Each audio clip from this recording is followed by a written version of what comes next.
Europa's Blood, a novel by James Daniel Shunk. In our last chapter, Robbie Moreland was given a mysterious briefcase from a workmate of his father. He was given explicit instructions: give this to no one but him. Trust no one.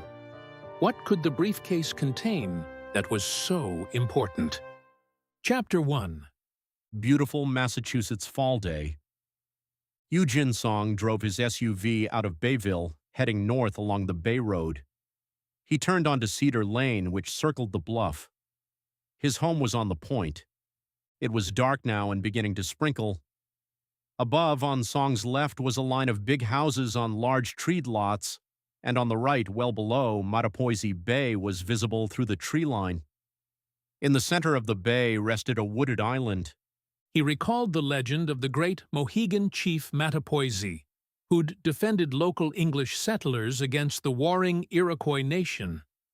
Song had seen the museum display of the excavated Mohegan smoking pipes, clay pots, and ceremonial masks. Many of the artifacts came from that island. His mobile phone rang. He answered on the vehicle's link. "Hi, Dad." "Don't hi me. You were supposed to report to the office last night to research my case. Kitty said you never showed up." "Tomorrow is homecoming. Practice ran late. Can I do something else? This whole research thing is boring. I want to..." "You have always been a daydreamer. You aren't going to be an astronomer or astronaut or whatever. I should never have bought you that telescope."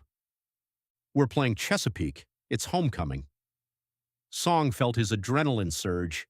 He ran his hand over his short tan hair with anxiety. Both his parents hated the bleached look. "Fine, never mind. Look, I don't want to be an astronaut. I am not a little kid anymore. Stop saying that. But astronomy is..." "My case is Monday. I need that research done. Do it this weekend and fine, after your game.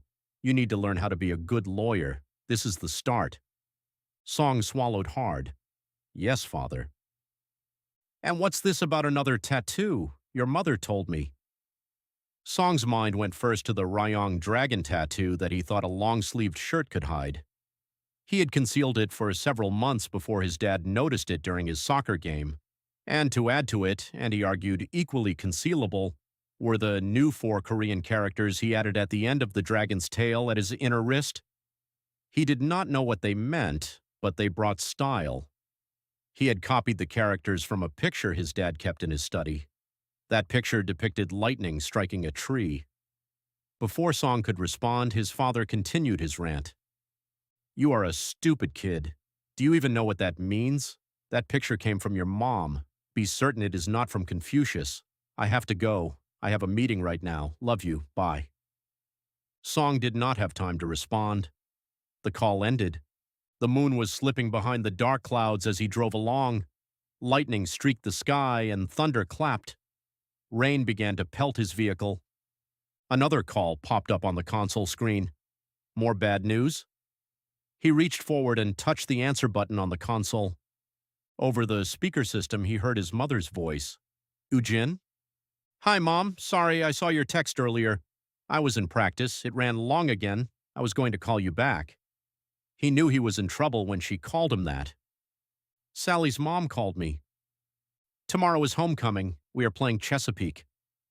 Song thought back to the face of the girl he had met when he ran out of class before soccer practice.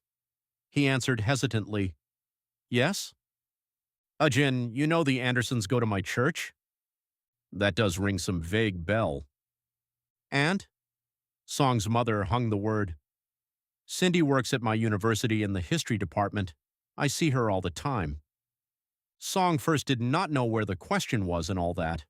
Then he remembered what he had said to Sally Anderson. He might have called her something along the lines of a Jesus freak. His memory was not cooperating at the moment. Sorry?" Song hoped that would deflect his mother and he could hang up the call. His mother remained quiet. This seemed to probe his conscience. Why did she have this sort of power over him? Sorry, Mom." "This is not a joke, U-Jin. You have really upset this girl, and it is not enough that you insulted her. First you insulted her faith, and then you appeared not even to remember it. How were you raised?" Song was now feeling defensive. In a Confucius home. Even the Confucians believe in mutual respect, and you were also raised by a Christian mother. Okay, Mom, again I am sorry. Jin did not understand why Christian thinking was so limited and so judgmental. His dad would have never called him about something so minor. The next time you see Sally, you are to apologize. Yes, Mother. Okay, anything else? I'm not joking, U-Jin. I know, I have to go. I will be home shortly. Love you. Bye, U-Jin. After 10 minutes, he pulled his truck next to the garage of his dad's Tudor-style house. Song zipped his varsity jacket as he jumped from the vehicle. The burglar alarm chirped behind him as he ran up the stairs beside the garage to his small apartment. He let himself in, dropping his keys on the kitchen table on top of the astrology magazine with the yellow post-it that read, Jin, check out page 8. So weird. Audrey XXO. His wet jacket went over a chair. He jumped over the back of his red plaid couch that separated the kitchen from the living room. He set down his mobile phone on the coffee table when he noticed he had 3 voicemails. The first was from Tad. He smiled. Meet Puggy and me at the triplex at 9. The second message was from his girlfriend. He frowned. Jin, this is Audrey. You know, your fiancé. Where are you? You have a great deal of nerve. How dare you break up with me the day before homecoming? I spent $1,500 on my dress and you will take me to the dance. I don't know what you heard, but it's a lie. Call me when you get home. We need to talk.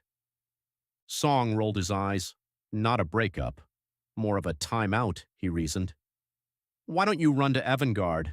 Oh, that's right, you can't. He has his own girlfriend. Audrey seemed to take advantage of his trusting nature. Still, he loved her, right? Love was not that complicated. He'd been in love one other time. Her name had been Hayori, but that had been a long time ago. He had been just a kid, but now he was grown up. This was what adult relationships were. Audrey had noticed Song struggling with some of their personality differences. She had always responded the same way. Just enjoy our time, stop thinking so much. Yes, he was grown up now. He would let her sweat for a while and then call her. He played the third message. The voice was low and depressed. Jin, this is Robbie. I'm at the Bayville airstrip. I'm in town visiting for a few days. When you get this, call me right back. Song rubbed his tired, burning hazel eyes. He felt a chill. A flash of lightning lit up the room and a loud crack of thunder startled him. Rain pounded his window panes. The phone rang. Is this Jin? A man asked. Robbie, is that you? What's up, mate?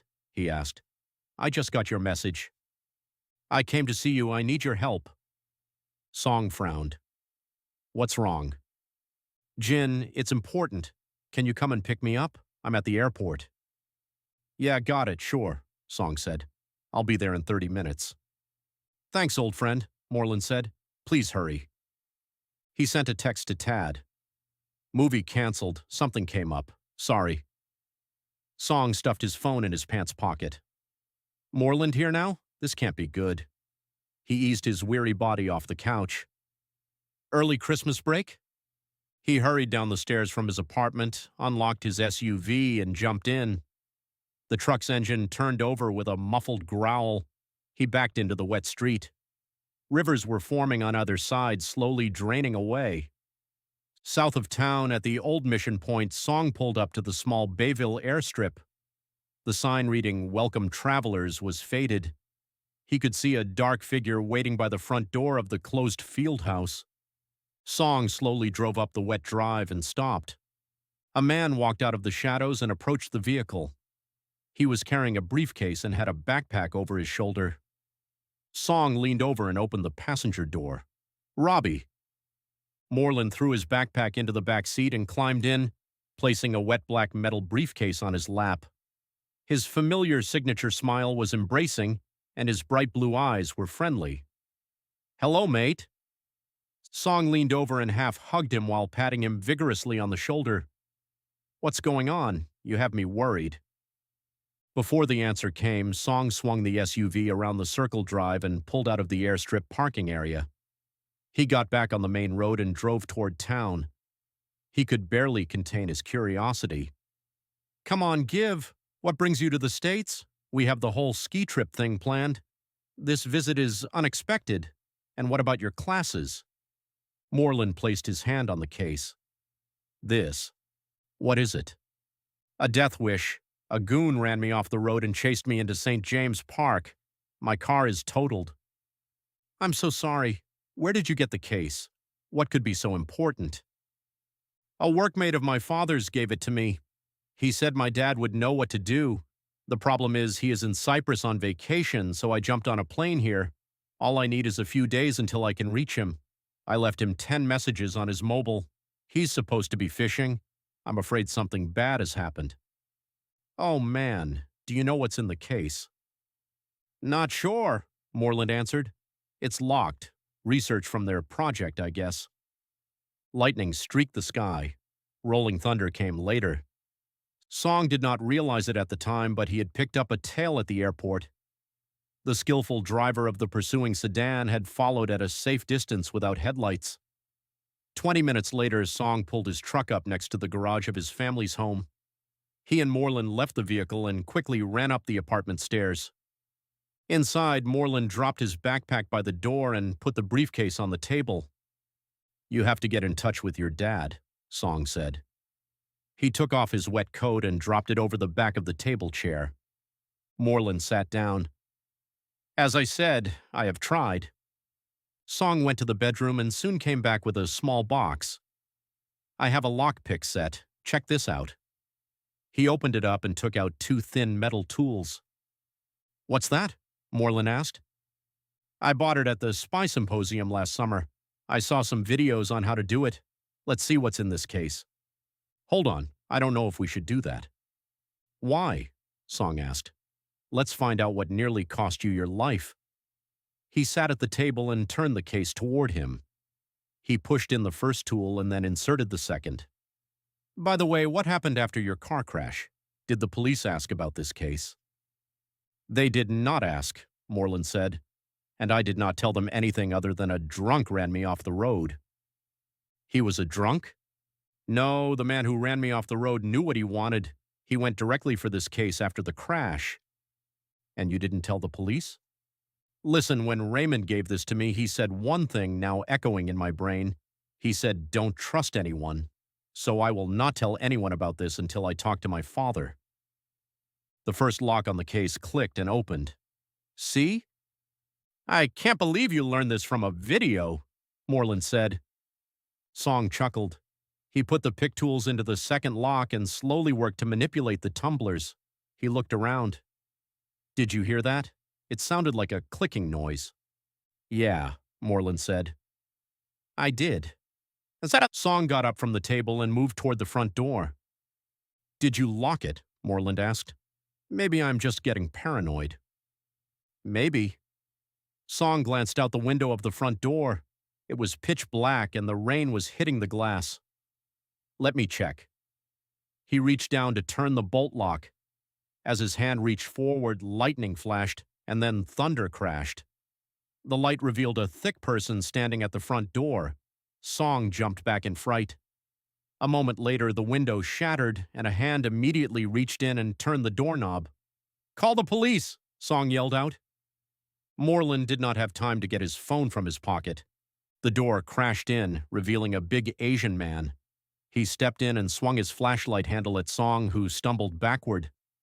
Moreland charged forward and was stunned when the flashlight hit him next. The big man was already at the table and lifted the case.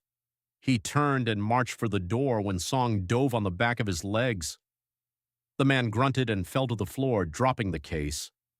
When the metal case hit the floor, it popped open, revealing bolts of electricity. A tear appeared in reality, showing a dark, star-filled night.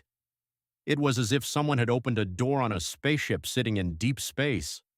Everything lifted in the room and raced toward the inky black tear.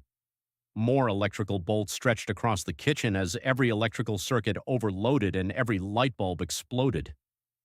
The force from the tear began to swirl everything in the room faster and faster, creating a tornado effect.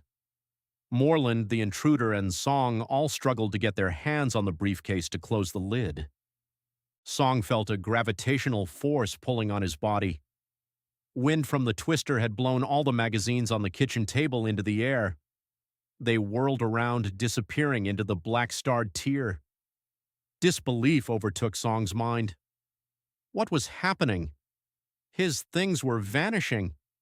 He felt his breath escape him as the oxygen in the air disappeared. He began to panic. Everyone seemed to recognize the danger at the same time. Instead of trying to close the lid on the case, everyone quickly moved away. Next, disbelief turned into terror. Song could feel the force increase. He was not able to move away from the case.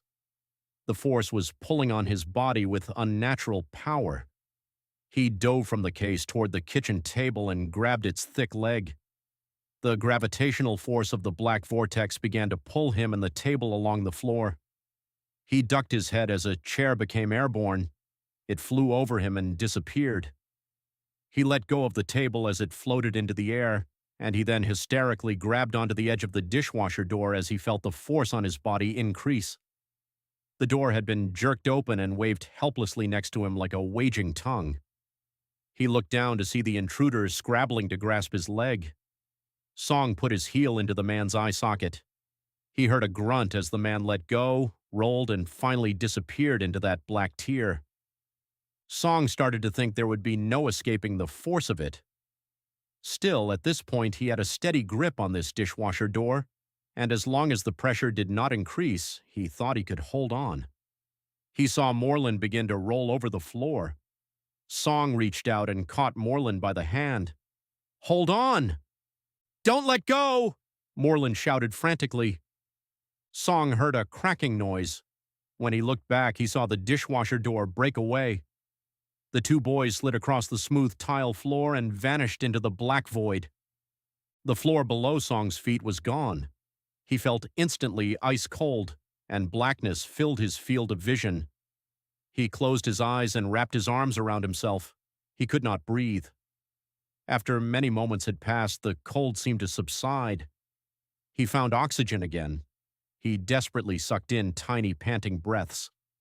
The torturous agony of suffocation that had engulfed him appeared to reverse itself slowly. A moment later, the darkness and cold air finally released him. He fell, dropping several feet, and hit soft ground blanketed by dew-covered grass. At first, Song could do nothing but gasp madly for air. The sweat that had soaked through his shirt earlier while fighting with the Asian man was frost. He was trembling from the cold. He felt the cool, damp grass on his face. He soon lifted his head and looked around. What had happened? Where was he? The darkness of night was all around him. He felt the cold evening breeze on his bare arms. His apartment was gone. Moreland and the briefcase thief were on the ground near him. Trash was still swirling around them. Song's kitchen table and chair lay just behind them. He could not see much beyond that. The briefcase was between him and Moreland, blue light bubbling from it. Song slowly rolled over and pulled something out from inside the case that appeared to be a key, deactivating the device. He slipped the key's long attached cord over his head. He slapped the lid shut. A black and blue car pulled over an unseen curb beyond the grassy knoll and stopped short of them. The headlights were on them and a spotlight swung around. Moreland grabbed the briefcase as a second clamped on from the opposite side. The hand belonged to the Asian man. Moreland tugged twice, but the bigger man quickly pulled the briefcase away. Flashing strobe lights mounted on the car's front and back bumpers came alive.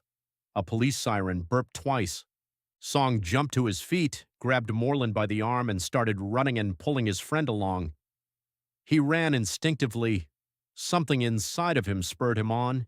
His little voice warned him of greater danger. He would not even trust the police until he knew what had happened. "Stop!" a voice came over a loudspeaker. "Police, I said police, freeze!" Song glanced over his shoulder to see two men climb from the car and grab onto the Asian man. "Everyone freeze!" a man yelled. "I said everyone freeze!" The big man pushed away from the police while swinging the briefcase like a weapon. One of the officers pulled a device from his holster and fired it. Two bright blue energy rings engulfed the Asian man before he could swing the case again. He tried to fight the energy force but finally collapsed and slumped to the ground. By now, Song and Moreland had turned the corner of a building. They ran through the backyard of a strange house in an unfamiliar neighborhood. Song was not sure what he was seeing. Had he fallen out of a window of his apartment? Was he just temporarily confused? No, of course not. He did recall falling through the inky black tear. It was a tear in reality itself. So where had he fallen? His mind was not sure what to make of the experience. He could not recall anything particular about the journey besides the severe cold. The portal had carried him away from his home. That was true. For now, his inner voice told him to focus only on freedom, to flee with all his strength. The young men came around a nearby house and stopped as they ran into a big group of people. "What's going on?" Moreland asked between pants. A parked blue truck with an attached tanker sat in the middle of the lane. Poles with mounted lights had been set up around the truck, flooding the street. On the side of the polished chrome tanker was a white-painted raindrop with oversized black letters reading "War" and, in smaller print below, "Water Acclimation and Reclamation." Several thousand people were milling about. At the perimeter were squad cars. An officer dressed in dark blue fatigues and body armor stood on a platform near the truck. He had a bullhorn and was directing the crowd. "Citizens, please stop pushing," the officer yelled through a black surgical mask. "There's enough water for everyone. Have your ration coupons out and ready. Everyone remain calm." Two officers in full riot gear were standing nearby with their backs to Song. A white-haired older woman approached the first with a young girl. The old lady was frail and hunched over while leaning on a cane. "Help us," she pleaded in a weak voice. "We can't get through the crowd to the truck. They called our number." The officer looked over. "If you ain't breaking the law, we don't got no business. Get lost." The lady cursed at him and walked away. The officer smiled at his partner. "Vigo, did you hear that? These people are scum." The second officer laughed. "You should have hit her with a stun blast. That'd teach her respect." "But with my luck, I'd probably give the old woman a heart attack. It's garbage. I'd have a reprimand. Unbelievable." Song's attention turned as some people closest to the truck started pushing more aggressively. "You will let us die!" someone from the crowd yelled. "No," the officer said over the bullhorn. "There's enough water for everyone." "The rations are insufficient. If that were not bad enough, our children are getting sick from the water." Several dozen police officers clad in helmets and shields surrounded the tanker, attempting to block the crowd. The mob surged forward with more determination. The police line held. "Citizens, please remain calm," the officer yelled again over his bullhorn. The crowd became more agitated and started to force the police line back. "Remain calm," the officer said again. Soon the crowd was yelling and pushing in all directions. The group broke the police line circling the water truck, and the officers began to pull back. Next, rocks were hurled into the air, raining down around them. The officer standing on the platform finally threw the bullhorn at the crowd. "Get the truck out of here," he yelled. He circled his hand over his head. Several officers began firing stun blasts into the crowd, scattering it. The officer called Vigo, standing near Song, brought his wrist up to his ear. "What?" he asked. "Repeat that." He had a communicator built into his fat, square-faced watch. He began scanning the crowd with urgency. After a moment, he pivoted and his eyes fell on Song and Moreland. "Citizens, freeze!" "Run!" Moreland yelled in response. The two boys turned and fled, passing through the closest yard, stopping momentarily at a set of stairs that led down the bluff to the beach. The lay of the land reminded Song of his neighborhood, but the buildings were different. However, he found Edmore's stairs exactly where he remembered. What had once been a rickety set of wood steps was now concrete with a sturdy metal rail. It took him a few moments to reach the beach below. Song hit the cool sand running and was on the dock within seconds. A dinghy gently rocked in the trash-covered water. As far as he could see, the bay was hidden under a layer of floating garbage. Song climbed into the boat carefully so as not to overturn it and sat between the oars. He did not see any police at the moment pursuing down the hill. Moreland, still on the dock, untied the mooring line. He stepped in as Song pushed the small craft away from the dock with one of his oars. Moreland nearly capsized the boat as he sat. Song rowed away from the shore, moving slowly through the floating styrofoam and plastic bottles. "Robbie," he said between deep breaths, "are you okay?" "Yes," Moreland answered, wiping sweat from his brow with his shirt sleeve. His black shirt and gray dress slacks were sticking to his skin. "Did you notice it stopped raining?" Song asked. "What? It's clear, but how? I guess it passed." He shrugged.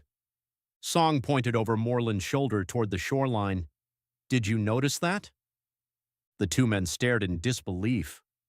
Behind the small nestled group of bluff homes was a skyline of massive skyscrapers. A few buildings were topped with gigantic lit letters spelling out the words Bank of China, Taipei Holding, or Hong Kong Investing.